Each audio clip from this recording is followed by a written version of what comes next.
பார்க்கவே எச்சி ஊறுற மாதிரி ஒரு பாதாம் அல்வா எப்படி செய்கிறதுன்னு பார்க்கலாமா? இதுக்கு வந்து 200 கிராம் பாதாம் பருப்பை தண்ணியில் 2 மணி நேரம் ஊற வச்சு ஊறினதுக்கப்புறம் அதோட தோலை ஃபுல்லாக எடுத்துருங்க. எடுத்ததுக்கப்புறம் ஒரு ஃப்ரை பேனில் போட்டு ஒரு செமி ஃப்ரை பண்ணி எடுத்துக்கோங்க. செமி ஃப்ரை பண்ணதை ஒரு மிக்சியில் நல்லா வந்து பவுட்ரு பண்ணி எடுத்துக்கோங்க. நீங்கள் செமி ஃப்ரை பண்ண விரும்பலை அப்படின்னா அதை அப்படியே விழுதாவும் அரைச்சி எடுத்துக்கலாம். 300 ml பாலில் இந்த பாதாம் மிக்சரை வந்து நல்லா ஆட் பண்ணுங்கள். பவுடர் ஆட் பண்ணி இந்த பால்லையே இந்த பாதாம் வந்து நல்லா வெந்துடும்.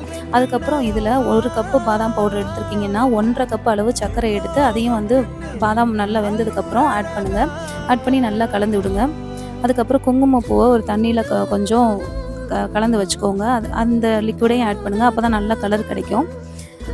இப்போ அப்பப்போ நெய் ஊற்றி நல்லா அந்த அல்வாவை கிளறி விடுங்க. கரண்டியில் ஒட்டாமல் வடை சட்டியில் ஒட்டாமல் வரும். அதுதான் உங்களுக்கு பதம்.